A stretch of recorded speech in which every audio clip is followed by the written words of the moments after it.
Oh, I can go. Okay. Ahora me gustaría compartirles unas de las preguntas que hicieron en la última plática. La primera pregunta es de la verdadera felicidad se encuentra en hacer la voluntad de Dios. ¿Y qué era lo que yo quería decir con esto? Cuando mi esposo y yo éramos novios, desgraciadamente le fallé a Dios y tuve intimidad con mi esposo con mi novio, que resultó en ser mi primer embarazo. Era un tiempo muy difícil para mí. Al instante pude sentir el efecto de mi separación de Dios por mi pecado. No tenía la misma paz en mi corazón. Entonces traté de mantener una vida de oración y trabajé mucho por reconciliarme con Dios. Dios era muy fiel conmigo y a pesar de todo esto, mi embarazo se consideraba de alto riesgo, pero no tuve complicaciones durante el embarazo ni durante el parto.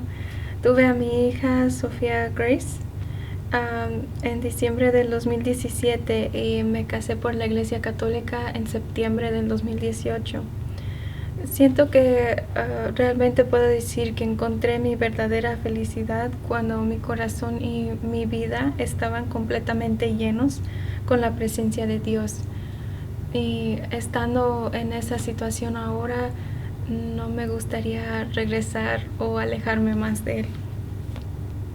La segunda pregunta era que algo me sucedió cuando trabajaba en el restaurante antes de ir a México.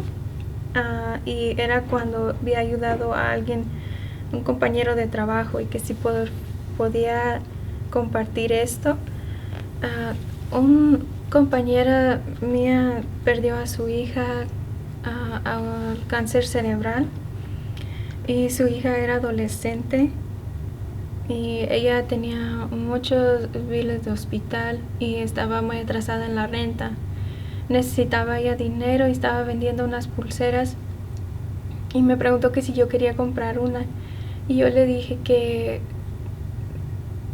mejor al fin del día que ella viniera conmigo para decirme cuánto era lo que le faltaba para los gastos de la funeral y yo se los daba. Y le di mi donación y unas 2 semanas después, cuando estaba trabajando, era un día muy ocupado y me acuerdo que un señor me habló y me dijo disculpa, y yo le dije sí, ¿qué se le ofrece? Y me dice, yo te he estado observando estas últimas semanas y he notado que siempre eres muy risueña, ayudas a los demás, trabajas muy duro y creo que mereces esto. Y él me avienta un billete de 100 encima de los trastes que traía, que estaban apuñalados como así de grandes. Entonces yo le dije, perdón señor, pero yo no puedo tomar esto, y él me dijo, claro que sí, y se paró. Lo curioso de esto era que yo nunca había visto a este señor y ni siquiera era su mesera. Y cuando él me volteó a ver, sentí como si Dios me estuviera diciendo que estaba haciendo un buen trabajo. Y casi era como si Dios me estaba diciendo de antemano, confirmando la frase que decimos: cuando tú das, Dios te da más. Y mis compañeros de trabajo por las últimas semanas siempre me pusieron el apodo de la muchacha de la sonrisa de $100. La tercera pregunta que me hicieron es: como mamá y como esposa, ¿qué consejos le puedo dar a llevar a los niños en la fe? Para mí lo más importante es rezar el rosario en familia. El tiempo que uno pasa ahí juntos en el día y la intercesión de María se me hace muy importante. Los niños más pequeños, como menores de 5, son muy listos y les gusta copiar nuestras acciones, entonces yo siento que ellos más fácil se ponen a rezar si uno está rezando. También se me hace muy importante que a los papás conozcan la fe, sean muy, muy, ¿cómo se dice? Que estén atentos sobre la fe. Y también recomiendo la aplicación de Form. Es una aplicación que tiene información en inglés y en español sobre la fe católica. También hay programas ahí para niños que habla sobre la misa. Y para los niños un poco más grandes y también como los que tienen como de 6 a 12 años, les recomiendo aprender sobre los santos. Una película que a mí me gustó mucho era de San Filippo Neri y se llama Preferisco el Paradiso, que es Prefiero el Paraíso. Una película muy divertida para los niños. Para los jóvenes y adolescentes les recomiendo aprender sobre el beato Pier Giorgio Frassati y también aprender sobre por qué la Iglesia Católica enseña lo que enseña. Por un ejemplo, aprender sobre María o las almas benditas del purgatorio. Hay un libro, un manuscrito del purgatorio que explica de eso. Para las parejas, les recomiendo leer un libro de Christopher West, está en español también, se llama La Buena Nueva sobre el sexo y el matrimonio. Está basada en las enseñanzas de la teología del cuerpo del Papa Juan Pablo II. Y se me hace muy importante leer este libro porque quizá pudieran saber un poco más qué es lo que significa los votos que tomaron cuando se casaron. Y los puede ayudar a crecer espiritualmente como pareja. También otra recomendación que puedo darles es escuchar el Radio Guadalupe, que es de California y uno lo puede escuchar de cualquier parte del mundo. Lo otro que recomiendo es que tomen un retiro de parejas juntos, aunque sea una vez al año, para que se crea esa conexión espiritual.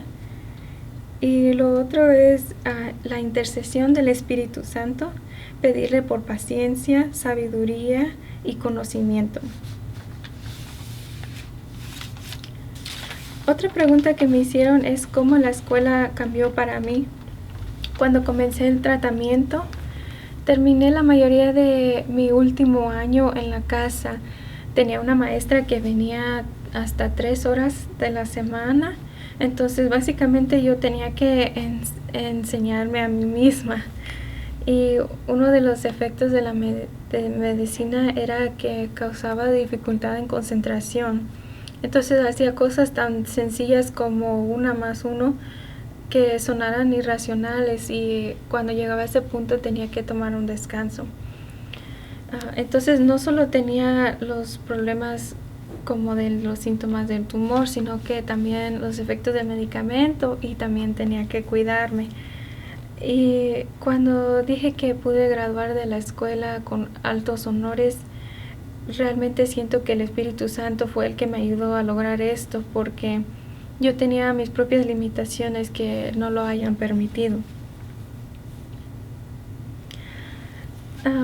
La siguiente pregunta era ¿cómo y cuándo cambió la adoración para mí y se convirtió en algo más íntimo?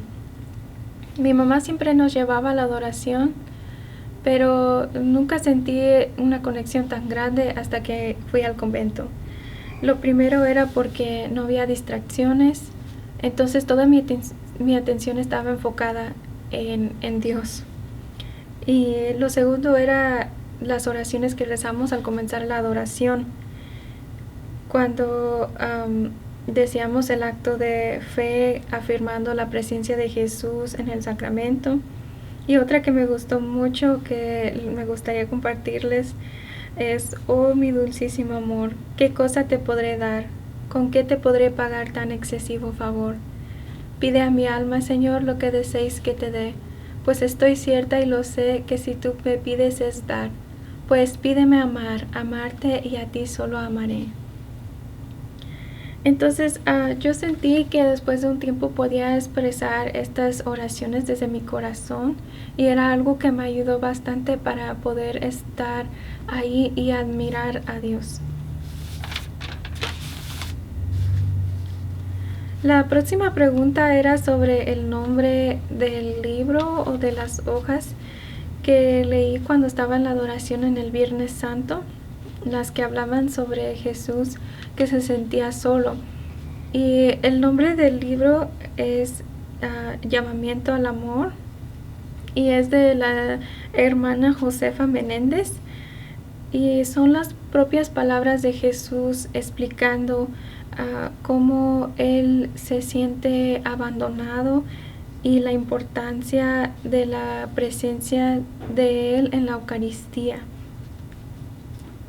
La otra pregunta que me hicieron es cómo sentí que me transformó cuando estaba ofreciendo cada parte de mi día.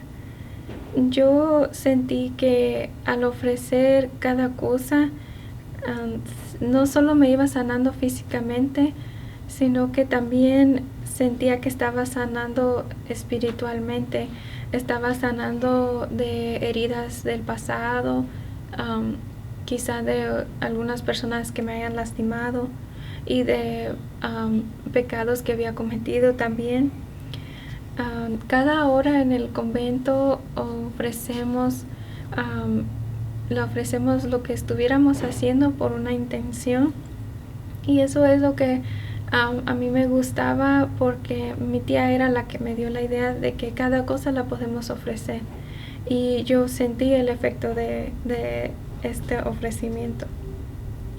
La próxima pregunta era sobre el doctor, que si podía compartir un poco más de él.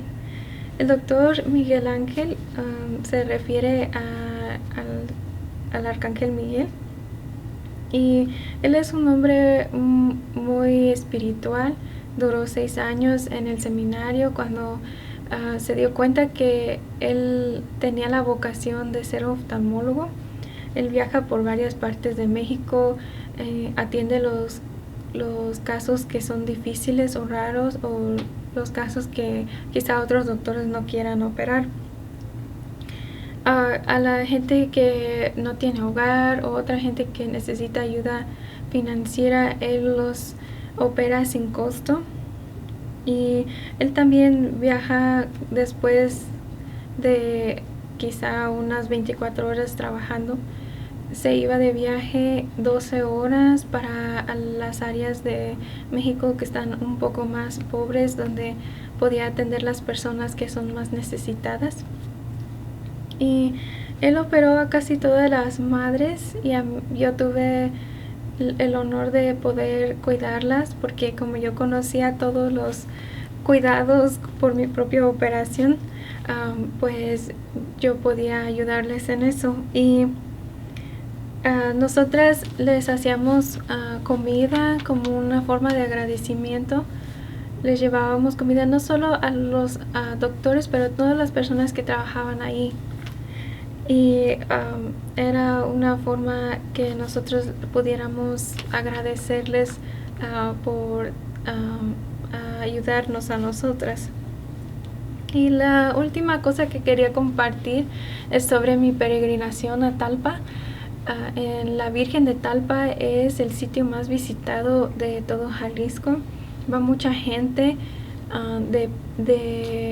van en carro, otra gente se va en moto, en bicicleta, hay gente que va montando a caballo y también hay mucha gente que va caminando. Nosotros tomamos este viaje, yo fui con Lupita y fuimos a este viaje. Duró un total de 33 horas. Caminamos por el cerro y está muy frío de noche y muy caliente del día. Caminamos más o menos como unas 15 horas al día.